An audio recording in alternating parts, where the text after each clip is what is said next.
What is up, everybody? What is up, everybody? Welcome to the Tug of More. What's up, everybody? What's up, everybody? What's up, everybody? How many times do you want to do it today? I don't know. Which one are we going to pick? I don't know. Whichever one. Maybe all of them. Truston is doing great today. He's a little bit tired, but he is excited to be here. I am being faithful. Today. I'm being faithful. Some days, you got to treat it how you want it. That's right. That's right. You gotta choose that there's no such thing as just another podcast. No. There's no such thing as just another episode of the Tug of More. Energy is a choice. P.S. We're not fighting. It's not like we don't want to sit here talking. Maybe we are. I didn't know Winnie it. doesn't Maybe know that I'm actually embittered I think against he's her. just tired though. Like Julia's face is like, what? He just. I'm a little tired. Let me tell you a story. Tell why. Yeah, So tell us a story. Yesterday for staff lunch, we went to Rodeo Goat. Which is the greatest burger in all of the world if you need a good burger. I'm not kidding. I was thinking about it last night. It's a great burger. Arguably the greatest. I'll go eat another one today. It's great. But after you eat it, you feel, well, not like garbage because it's real food. Yeah, I was going to say. But you just know, like, I just can't ate eat a lot. anything else the rest of the day. Yeah. You just ate a lot. We went at like 2 something. Yeah, so we didn't get to the restaurant until 2, our whole staff. And so then we're not eating until 3. Yeah. And so then like your dinner's all screwed up. So then I didn't really eat dinner.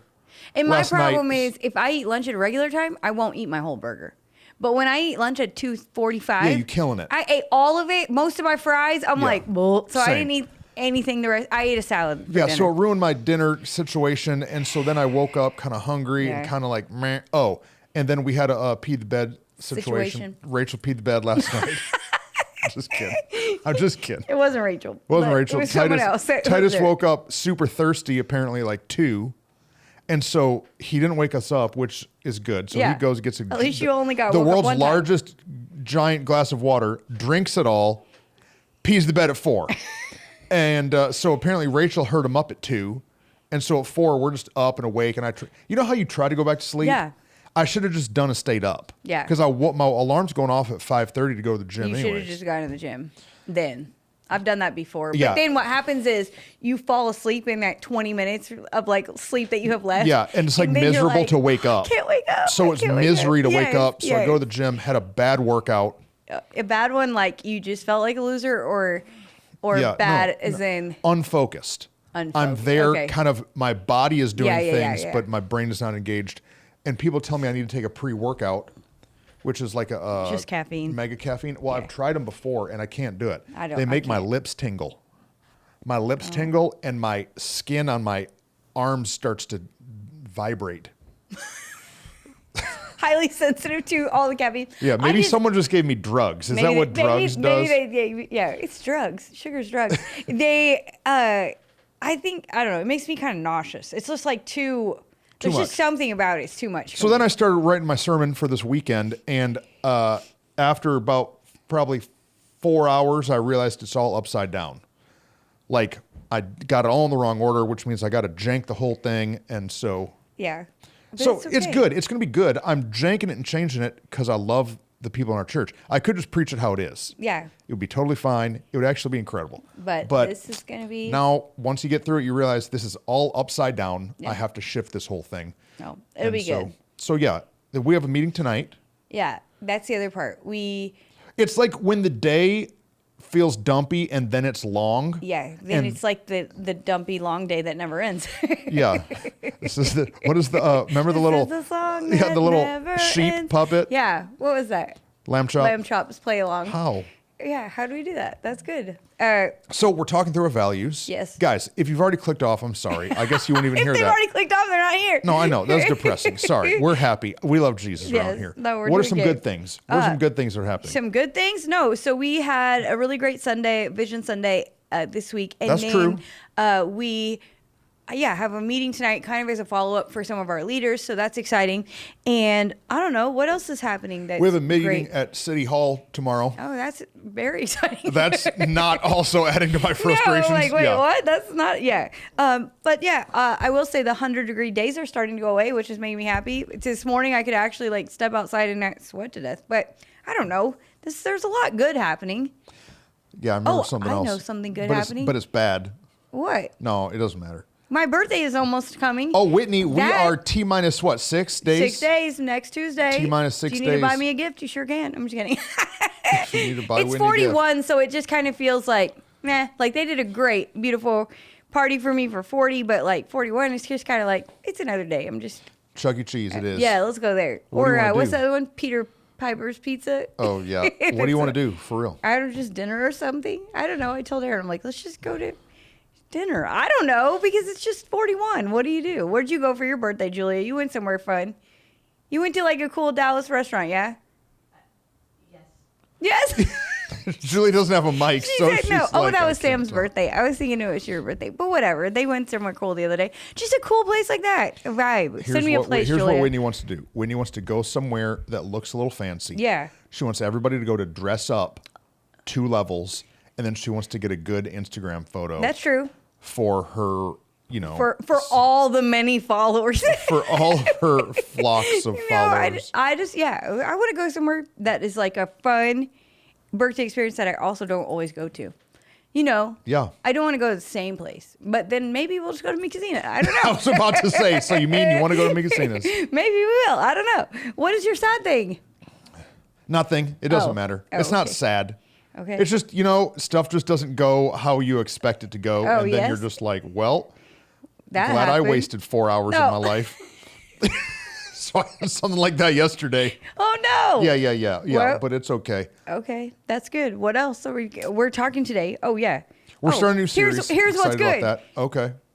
Is that in life we can believe there's more and ask what's next, so that way on a day that feels a little dumpy, guess what? There's more. Tomorrow's a better day. I believe that though today is in the dumps, that tomorrow could potentially be out of the dumps. No, not tomorrow potentially. Tomorrow will be. Oh, yes, Lord. You just speak it into existence. It will be a beautiful day because we believe that there's more. So that means we ask what's next. So what's next for you? Well, okay. Well, what's next for me is to explain that we're in a series on the Tug of More talking about our values. Yes, that's true. Right? Yeah, We're we've been talking about 'em. our values. That's how we do what we do. We only have 3 left of the ones that we've been sharing from our church values. We've already covered Hit them with a recap. treat everyone like they're someone. Okay. We get to do this. Yep. Lead from the front row. Yep. Know each other and be known. That was a good one. We are a house built on sons and daughters. Yep. We give all we are and all we have to reach all the people. Party starters here and in heaven. No such thing as just another Sunday. But today, we believe there's more and we ask what's next. We are literally called More Church because how much we believe that Okay. there's So more. that means that we believe That's true. there's more, no matter if it feels like you're in a season of less. And I think that's kind of where we are right now. That's a great perspective. That's yeah. where it feels like we are. Is it feels like the weights we're towing are heavier than our capacity to tow. Yeah. Yeah. And so it's like, how are we going to make up ground? It feels like we're spinning our wheels in a couple areas, but we believe yeah. there's more. And what that does is it doesn't keep you in the dumps. So it doesn't keep you, like we're joking about tomorrow's a better day. But when I ask what's next, that means I know that tomorrow is another day, that there is a possibility of something next that will get me into more. And so if I want to get to the more that God has for me, I can't just stay still all the time. Yeah. There's days that we need to rest. There's days that are just like sluggish days. But I got to go, okay, in order to get to more, what's next? What are we going to do next? How are we going to keep accomplishing what God's called us to? What's the next thing I need to learn? What's the next thing I need to change? What's the next thing I need to grow from? There's all kinds of what's next questions you have to ask yourself if you really believe there's more. Yeah. I think that's why it's a value for us. Yeah. So what are we going to do? How do you want to break it down? Well, we can talk about believing there's more first. It's Okay. a little bit, but a lot. Yeah. Ephesians. Belief can't be based upon what is visible. There you go. So like belief could be replaced with the word faith in our Christian context. Absolutely. And so because many times, dozens of times in the last 8 years of ministry, it's felt like, well, this is it. Guess this is all This there is the wall. This is the Yep. plateau. This is the challenge. It is what it is. Yeah. Suck it up, buttercup. This is your life now. Yeah. Faith, the Bible says, is the substance of things we hope for. Right. Things that we are expecting to happen but haven't yet happened. Evidence of things that we have not yet seen. Like the tangible belief that things we haven't yet seen will come to pass. Yeah. And so I think that is the piece of the there's more for us. That's like, what you said. There's times that we've been like, this problem is right here. Yeah, I don't know how it will change. Right. But I believe it's possible that God will come in, that by faith, whatever, something will shift. It will change, and we will get to more. And so you've got to breathe on the belief. You've got to feed the dream, feed the belief. And sometimes you do that through just trusting that God is good and that he's got a plan. He's going to work it out. And sometimes that's just like telling yourself to dream again. Or sometimes that's holding on to a dream that you had previously. Yeah. So like if the dream starts to feel like it's getting pulled from your fingertips, get a new grip, hold on to the dream, and believe that that there is more for you. Yeah, no, it's really good. I think that in life that is sometimes the thing that stops our more is the belief, is the actually trusting that what's today, what was yesterday is not always going to be. Yeah. There's a season for everything. Seasons change. And so it is hot as a mug right now, but I know that in February there might be an ice storm because it'll be so cold. Yeah. But in life we have to believe the same thing too, that right now you might feel like you're in hot water, but that a cooling season is coming. There's a season that's going to be on the other side of it. And a lot of times what stops people, I think, from their more is giving up that belief, giving up and just being like, well, it is what it is. Yeah. This is how my parents were, so this is how I will be. This is this is the family I grew up with, so this is just how it's gonna. This is the cards that were dealt. Right. All of these sentences that we say that really are just sentences that are stealing our beliefs. They're taking away from believing. No, we are called, we are qualified, we are appointed by God for such a season as this, whatever it is that you're called to. And so it's not just for us as pastors, it's for people in any circumstance and in our church, for all the people to know, believe it. Believe he really has more for you. I know it might have sucked before, but believe that there's more. One of the great things about this value for us is that as we've had seasons of ups and downs, in the ups, it's easy to stop chasing for more and become complacent with what you've got. Yeah. And so if you're in a season that I'm joking, I'm half joking around about how I'm having kind of a rough day. Right. I'm not. I'm having kind of a sad, dude, I'll just go to bed and eat some more ice cream. But if you're in a season of life where things are going and you're winning, and don't just be complacent with where you are. Believe there's more. Right. And I think that we've been there too in moments where it's man, we're running and gunning. Things are going good. Resources are there. Teams are there. Staff is there.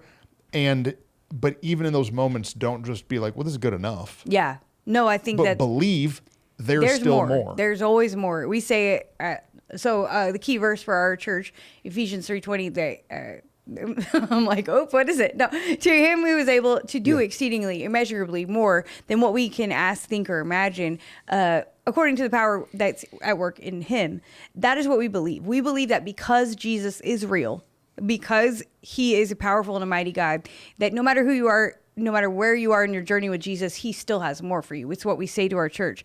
But there's more is a concept, an idea, a belief that has so many facets to it that it can get a little bit overwhelming and a little bit daunting. And we've had to learn, what does there's more actually mean for us? In this season, in this moment, what is our more? Because you just said, one, you can get complacent, or two, you can wear yourself the junk out, pushing for more. And so giving yourself an understanding of the next right step is a phrase that we say all the time, because what we want is where we are and where we want to be, but we understand we can't just jump there today. We got to take the next right step. And so when people hear the idea of there's more, I know that sometimes it's well, what does that even mean? But it means each day having the opportunity to go, okay, God, I want to step into whatever more you have for me today, not getting overwhelmed by what it's going to look like in 5 years, but being okay with today's a new day. I'm going to push into some more. Yeah. Which gets into kind of the second half of it. Ask what's next. But before we do that, what are you believing for? This is a great question. What am I believing for? Let's talk about, let's just talk about what we're believing for. Let's stir up our faith. Okay. Let's show them.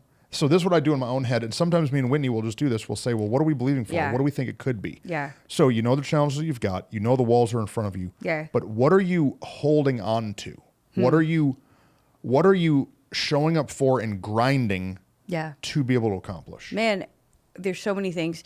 I'm believing for the value we shared that this house is built on sons and daughters. I'm believing for more sons and daughters. I'm believing that God is bringing in, it's incredible who God has been bringing into our church in the last season of life of people who are hungry for like what God has for them, what they can learn, how they can, and it's not just kids, sons and daughters, all the way up. And so I'm believing there's more sons and daughters that are coming in. I'm believing that God is bringing in more resources, financial resources and people resources, so that we can accomplish more than we've been able to accomplish before. Yeah, I agree. I'm believing in the sons and daughters. I'm believing that junior hires will be campus pastors someday. Yeah. I'm believing it. Yeah. I'm holding on to the fact that like what we're fighting to build is not just what I see through my eyeballs on a Sunday morning, but that the culture of this house is building something that's like beyond that. And that God is working things out. I'm believing that Ethan is a campus pastor of 10,000 people someday. Yeah. Right? Yeah. It's what I'm believing for. I'm believing that someday we're going to have a stage that I can drive a truck onto. Okay. Believing for it. Yeah. I want it.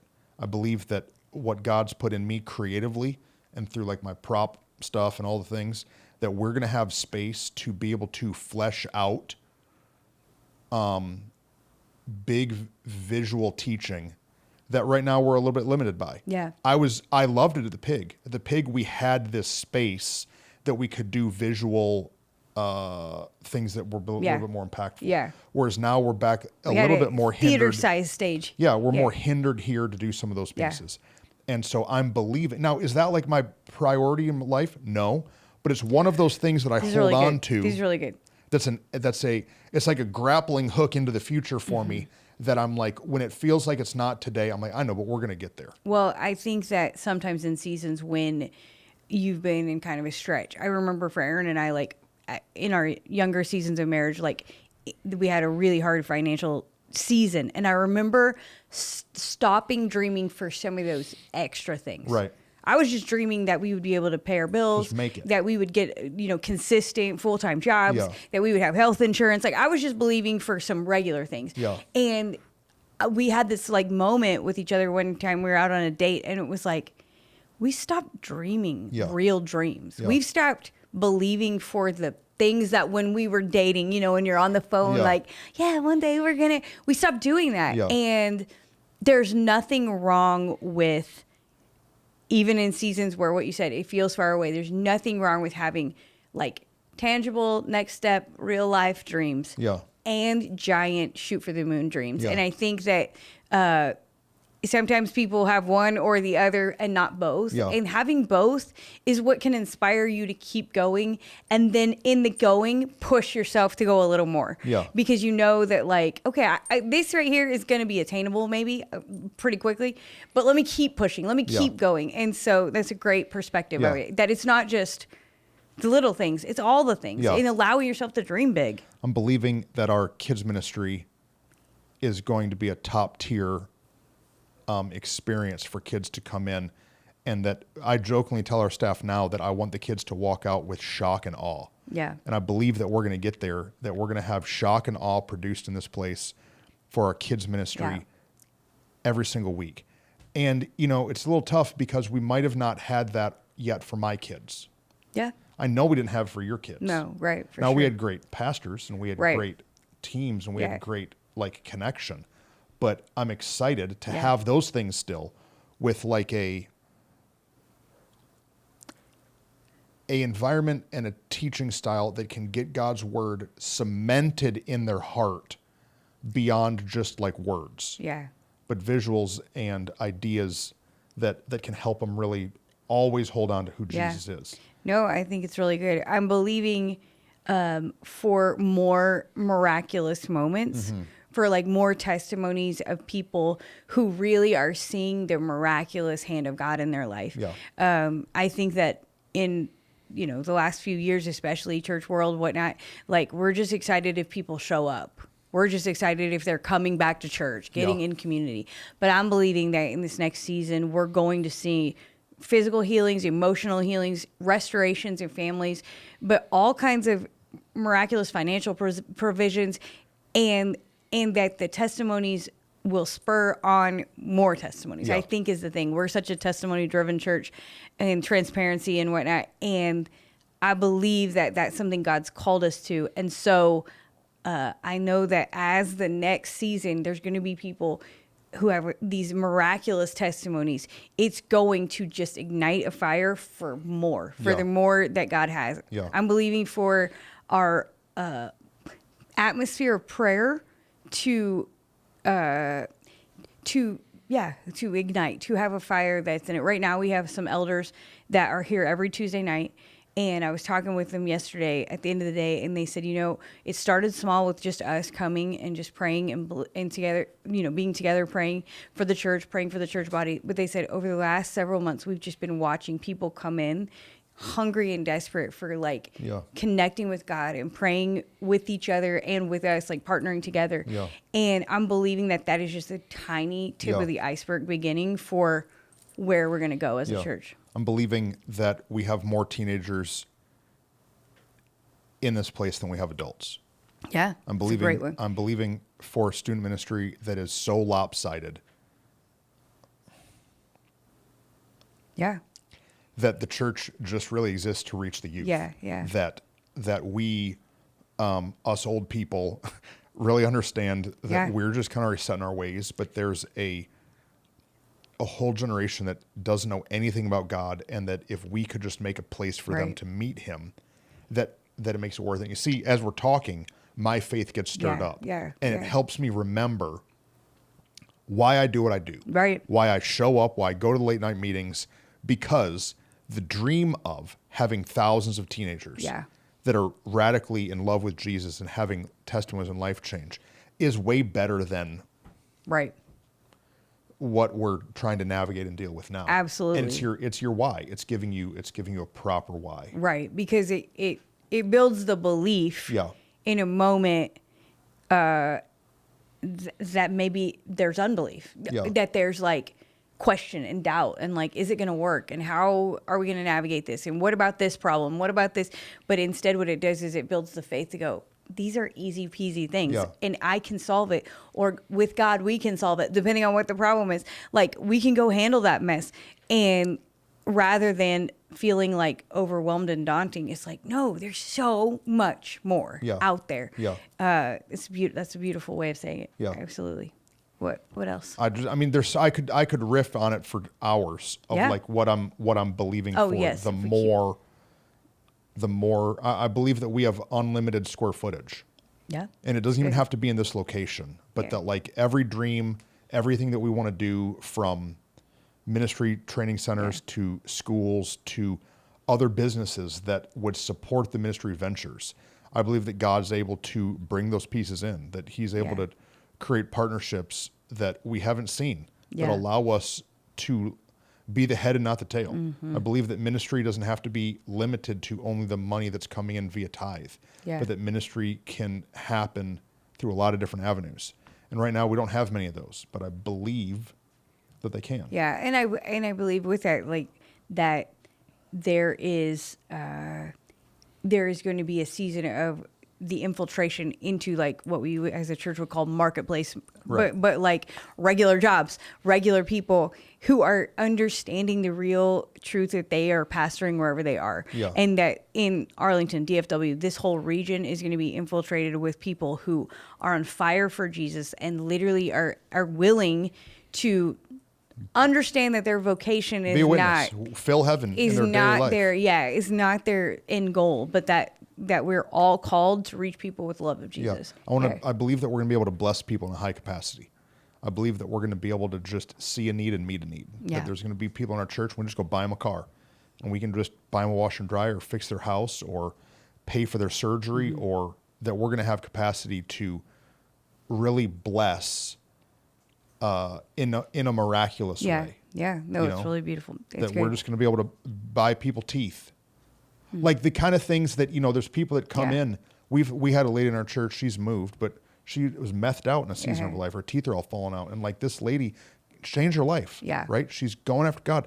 And like this, the teeth thing was like going to hinder her Right. ability to advance. Right. And it was like all she needed was somebody to spend $4,000 or whatever at a dentist. It would change her whole life. And I'm like, I can't wait. And not even to make them all videos. Right. Not every time we give a single mom a car to make her get on a video and smile. Not even, and we've done a bunch of stuff that we haven't videoed. Yeah. But I believe that we're going to have the capacity to be a house that just blesses. Mm-hmm. No, I believe that we're going to be known. Some of our elders keep saying it, and at first I was like, say more words about that. But I believe that we're like a safe house, a safe place, a safe haven for all kinds. You said it about our youth. Like so many of our teenagers are first generation believers in their family. And that means that this is their only safe place. But I believe that that is not going to just be there. It's going to become across the board that people are like in the community, like hurting, hungry, desperate, whatever. Oh, well, you know where you need to be, then you need to be at More Church because that's the safe place. Yeah. And I believe that that's going to be something that's so known and connected to the name of this place and who we are. So I don't know. There's so many things that, as you keep doing it, I'm like, oh, I could keep going on forever. No, I could go a long time. The Bible says, write it down and make it plain. Make the vision plain. And so believe there's more. Ask what next. Sometimes, God, it's so easy to focus on what isn't going well. Right. It's so easy to focus on what the challenges are instead of focusing on what could be, should be, believe that you said God said is for you. And so when's the last time you sat down and just riffed with your wife about what your home could be, about what your kids could be? I mean, Rachel and I will just sit down and talk about the kids of like, well, what do we need to do? Okay, here's what the challenge that we're facing. Okay, well, how do we figure that out? What do we believe for them? Yeah. Which is the next one, and ask what's next. Right. So believing there's more, it's not just enough to dream. Because a dream without a dream without a plan is just a dream. No, a dream. What is it? You're right. I'm like, what is it? A dream without a plan. I don't know. Just stays a dream or something. I don't know. I don't know. But like you have to have a what's next. Yeah. Like what are the steps to get there? And I think that's something that we've been really good at is to like have these wild dreams, but then build the ladder to get to the thing. Yeah. No, it's true. And you have to, what you're saying in the what's next is like, what oftentimes we get to a more moment or we get to like what you said, a comfortable moment. And then it's kind of like, well, can't we coast on this for a minute? You and I have struggled with learning to stop and celebrate. Mm-hmm. And that's a super important piece. It's necessary when you get to a moment of more, stop, celebrate it, see it for what it is, enjoy it for a minute, like take it in. But then don't forget to go, okay, now that we've done that, what's the next thing we're going to do? Where's the next place that we're moving? Because if you don't, you'll look up real quick and it'll be 5 years later and nothing's changed. Yeah. And like as humans, we are naturally averse what is it? Like most people are averse to change. They don't like it. They don't want to change. Yeah. It's not comfortable. Yeah. It's not easy. And so having that idea of like, if we want to really get to more, we have to continually ask what's next is such an important piece of the equation. Because if you don't, then you will just get comfortable being exactly the way you are right now. Mm-hmm. And you and I, like I was saying it before we even started recording, like there's a double-edged sword of it. Like for us, there's been this double-edged sword of like having to learn, okay, stop asking what's next so much right now. Like let's just chill for a second in this beautiful moment. However, the more often situation is that people don't. And so I think that's why we feel so passionate about it, is knowing that like there is so much more potential for your family. Mm-hmm. Your kids are going to leave your home in 18 years. Like if you don't start asking what's next right now and how to get there and how to do it, you're going to look back and go, darn, it's over. I wish we would have fixed it. But back then, your marriage is going to be exactly the same next Valentine's Day as it is this Valentine's Day or anniversary or whatever. If you don't sit down and go, okay, we have more for our marriage. Okay, then what's next? What do we need to do different to grow in our marriage, to change it, to get there? And then in our business, in our church, in every area, if you don't ask what's next, there will be no next. Yeah. You won't get there. You'll be stuck. Groundhog's Day was a real movie for a reason. Right. Because and sometimes there's days that feel like that. It's just the same day over and over and over again. There was a Tom Cruise movie, I don't remember what it's called, where he was like a soldier and he would go into battle. He had this like big robot suit on and he would die, but then he would come back to life the next day. Yes. And he had to relive the day, and every day he had to change something to get farther in the day. And I think about that, like, if I'm not changing the things in my day, I'm just going to keep getting wiped out by the thing I got wiped out for. And It's true. It's what you're saying, like, what's next? But it's the right what's next. That's probably the right way to say it. Believe there's more, but ask what's next. And sometimes the next that I want is not the right one. Mm-hmm. You know what I'm saying? Like right now, me calling the next, we're going to have a stage I can drive a truck on, is stupid. That's not my next. That might be 30 steps. That might be 500 steps away. But like, I'm holding on to this thing that someday we're going to give away 12 minivans on Mother's Day. Right. Cool. That's not this Mother's Day. Right. What's next? Yeah. Well, next is we just have to grow these teams. Next is we have to keep solidifying our staff. Next is we have to get out of this financial hole that we've found ourselves in this stretching season. Right. No, it's really good because... So like the fun ones are what you hold on to. Right. But those can't be the only thing you work on. Right. Because two things. One, you'll get discouraged really quick because it's so far away. Right. It's not what you're getting at. And two, what is that sentence?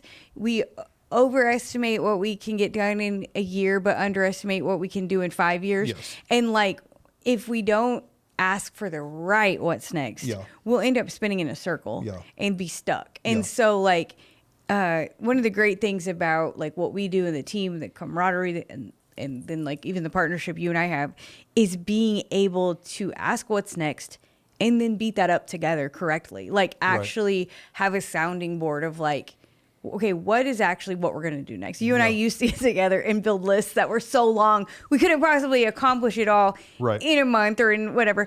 And we had to start prioritizing our list of like, okay, let's put it in the order of like, what are we going to accomplish today? What are we going to accomplish this week? Yeah. The perfect example is I want to do a grand opening in the building so bad. Like so bad, it drives me crazy that we haven't yet done a big grand opening citywide event that we dump resources and energy into. But I know that that would be futile. That like in this season, that like right now with the challenge that we have and really some like realignment stuff that we're still working on, what for? Why would it be good for us to do a giant blowout event and get 2,500 people on campus just so that we can't even sustain growing 300 people? Right. Like if we grew 300 people in a Sunday, all of our systems would fall apart. Yeah, some of them. Yeah.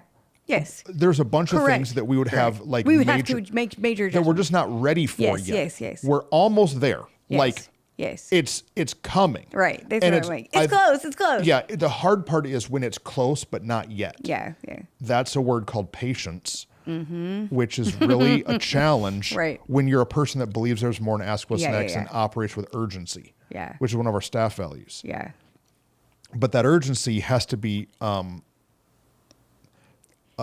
tempered with patience. Yeah. No, that's really good. That's being led by the Holy Spirit of like, what are you actually supposed to do? Yeah. Because in my flesh, I'm just running and gunning. Right. Grow. But like, is it healthy? We already did that. I was going to say, we already grew. And then we looked up and we're like, what is this church? Who are these people? What is the vision is not what we wanted it to be. Right. We're turning and burning and what are we doing? Yeah. And so that requires the right what's next. I love what you said. The urgency and the patience are the like dichotomy of the two. The yin and the yang, if you will. Yeah, they're necessary. They're both necessary, not evils. Yeah. Goods. Angels, whatever. Like they balance each other out and allow for that constant tension. It's what we say. That's what the tug of war is. Yes. A tension between pushing and patience. Where we are. Yeah. And like it's what it is. And so you and I have had to fight the side of patience, whereas other people have to fight the side of push. Yeah. And I think that you have to look at yourself when you're looking at a value like this and go, okay, who am I? Yeah. Who am I? Am I someone? We had a leader in our church who's incredible, running their new business, and it's just exploded, and like God's blessed it and all these things. And you had a conversation with him and said like, hey, when was the last time you had a vacation? Yeah. And he was like, and his like, wife was there and like looking at him like, yeah. Yeah. And like he realized like, oh, I am pushing, but I need to also have a little bit of rest. I need to have some time to like trust God that he's going to be faithful, that he's going to do what only he can. He's the one who blessed me in the first place, enough to take a step back. But then we've had other people that, you know, we've met with in different seasons, and it's like, okay, well, have you had that conversation yet? Well, have you tried those things? Well, have you gone there and talked to them? And we've had to push them into a next season of like, no, if you want to get there, you got to keep going. And so you have to ask yourself, who am I in the equation to be able to really get to the more that you're trying to get to? Let's break it down a little bit into the macro. Okay. The ask what's next into the small. So like, I remember when we used to do, when I was a youth pastor, we would do youth camp. We had a big vision of we're going to have this many kids and this is what's going to happen at the altar and here's what God wants to do. But when you really break it down to what's next, I had to build a list of what I was packing in the trailer to go. I had to build a list of what was coming from Walmart and Home Depot. I had to build a budget. Like, and so what I'm saying is, I think sometimes where we can get lazy is not asking what's next in a small level.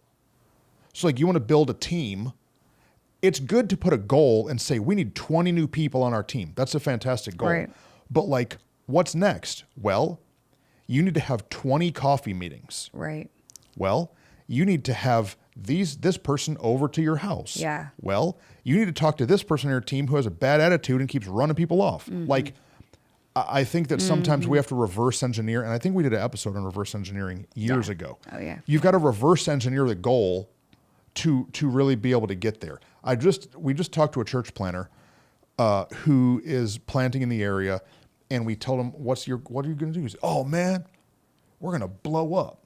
We're going to blow up. We're going to get a kick and worship team, and then I'm going to come in and preach, and man, we're just about to pack this place.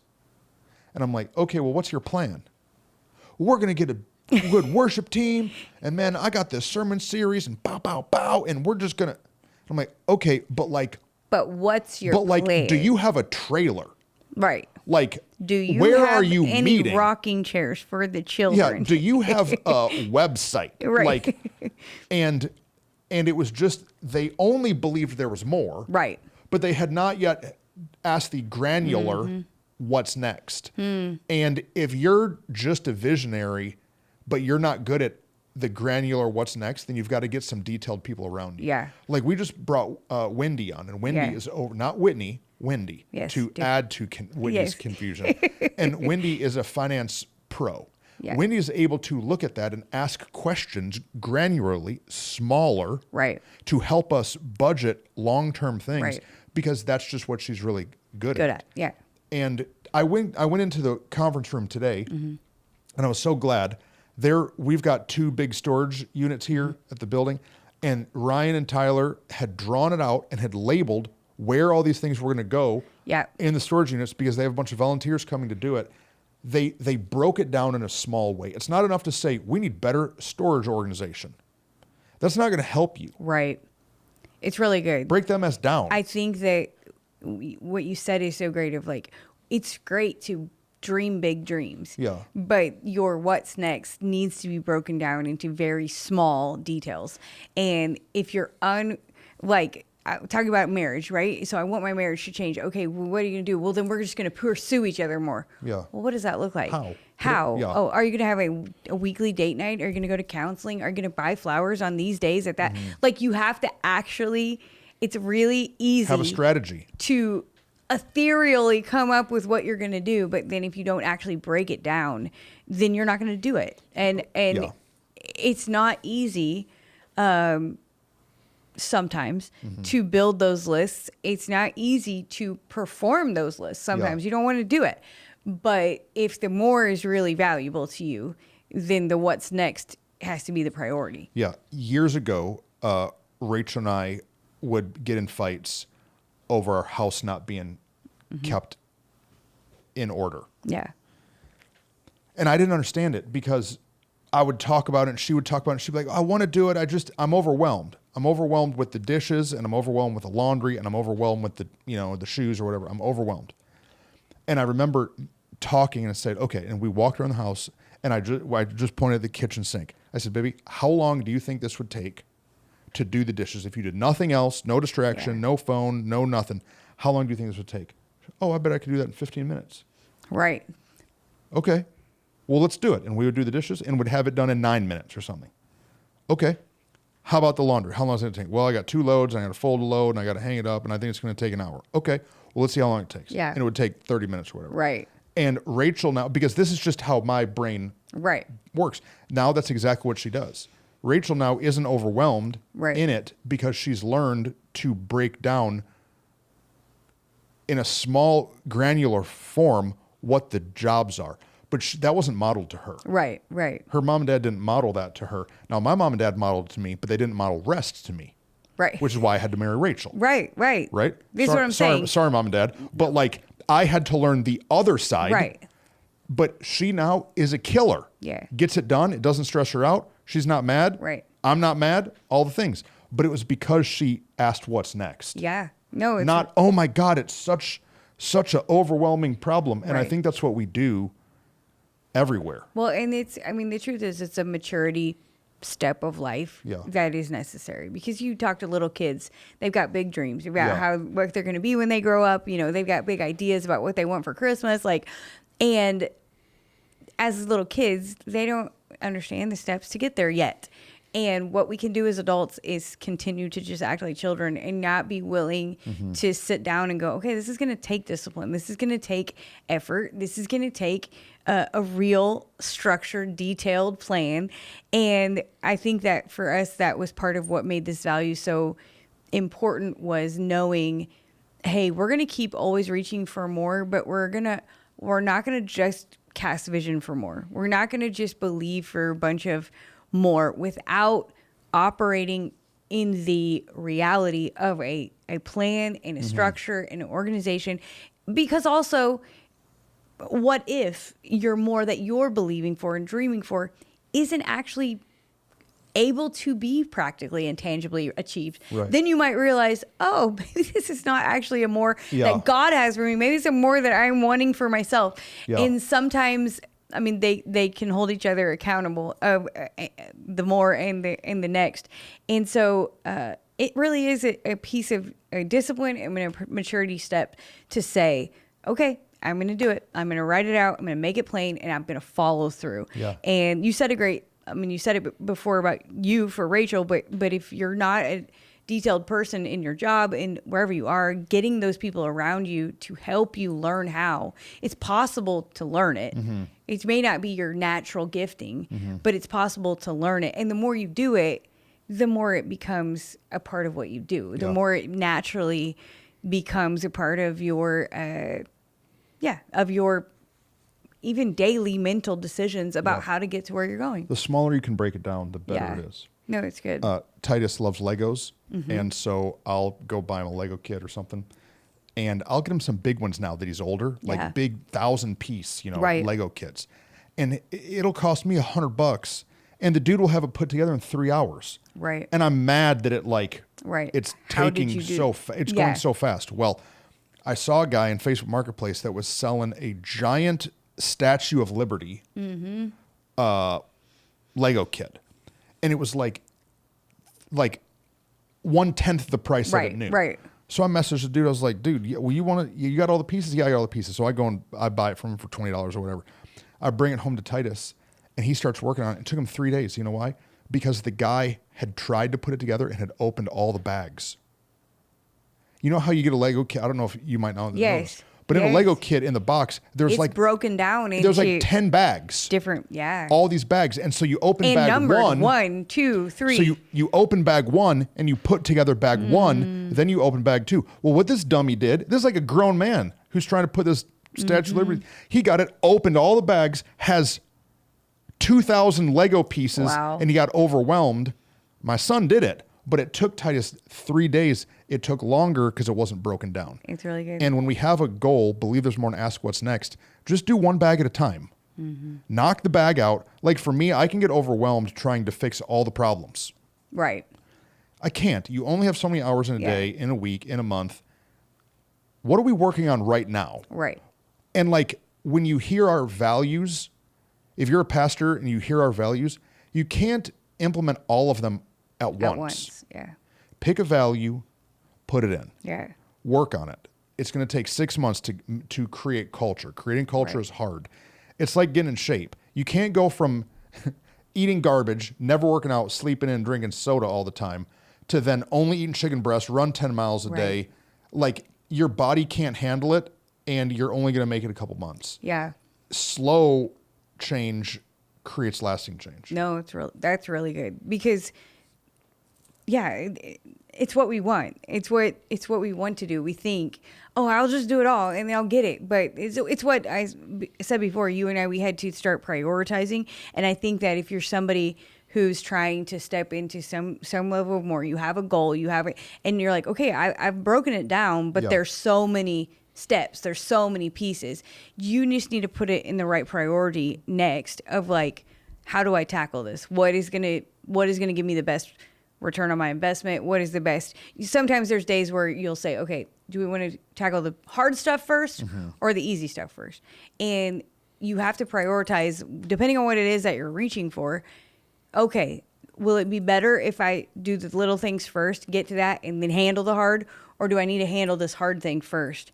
And then the other smaller, easy things will fall into place. Yeah. And I think when we started doing that, it really helped us, one, go, let's tell each other we're not working on this one today. Like, let's talk, let's just get it out of our head. Shelf it. Let's just shelf it. But then the other piece of it was just like, oh, when I put it in that order, like you said, the 1, 2, 3, 4, 5, but this is more the hard to easy or easy to hard. It allows you to know your energy bandwidth to be able to accomplish it. Because when you are a person pushing into more, you can wear yourself out. You can get burnout if you don't temper your energy. And the best way to do that is to prioritize the list once you've made the list. Yeah. What else? That's good. You got anything else? I don't know. Believe there's more. Ask what's next. No, I'm just looking at the clock. 48 minutes. Oh, we talked a long time. Yeah, so I'm like, I could keep riffing. No, it's good. I think we got it. What else? Anything else you think of? I don't know. What's happening? No. We got any fun stories? We keep having semi-trucks parking our church parking lot. Yeah. It's driving me crazy. Oh, it's just because it's a big parking lot and it's right off the highway, so they think, oh, I'll stop there. Did we tell everybody the story of the lady we caught peeing in our parking lot? I don't think so. We can't show the We video. cannot show the video. We had a lady pull up into our parking lot right by we've got cameras outside, you know, and she pulled up in her car. She sat in her car, ate a bunch of Baybel cheeses. Yeah. A bottle of wine. Right. We know because she threw it all out her car window. No, it was a bottle of vodka. Oh, bottle of vodka. Yeah. Then she gets out of her car, pulls her pants down, pees in the parking lot, and just drives off. And throws the vodka in the trash in the parking lot on top of the pee. What? It's like at 3 a.m. Like you gonna pick the church parking lot to come and pee in? Ryan pulled up and saw it, like the pile and whatnot, and then was like, this does not smell right. This does not look right. Like, hold on. Before I clean this up, let me see what's going on. So they went back and watched the tapes, and sure enough, that's exactly what was happening. So we all got to watch an interesting video. Some days we have...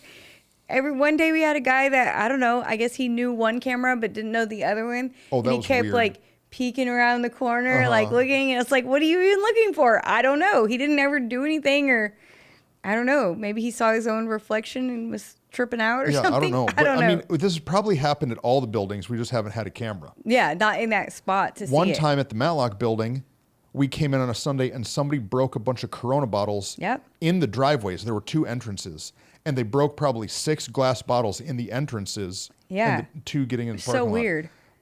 We came in one time and there was a bunch of black feathers, remember? That was weird. Somebody took black raven feathers. If you're like a prophet or somebody, maybe you know what this means. I don't know, something spiritual. They put all these black raven feathers in the ground all around the building. We were like, what in We the just picked it world? up and I just yelled like, I rebuke you, devil. Because I was That's like, I right. don't know what this is. Send some of our elders out to like walk and pray. Go walk I the don't land know. and pray for it. No, yeah, that's weird. But I don't know. If you like parking lots or you have a parking lot company and you would like to come and help us make ours more beautiful, we would love to connect with Guys, you. our parking lot is ugly as a mug. We would win the worst parking lot award. Probably. We've got You a know how there's, pothole. like- We've got a pothole so big, we shouldn't even call it a pothole. We should call it a pond. crater. You'll rip your It's a whole. crater. You'll rip your whole axle Yeah. off in that mug. It's true. But if you want to help us with it, you can. That's all. Guys, we love you. Hope that you enjoyed it. Sorry I started off a little sad, but hey, I'm doing better now. No, You know why? yeah. Because I believe there's more, and I ask what's next. Love y'all. See ya.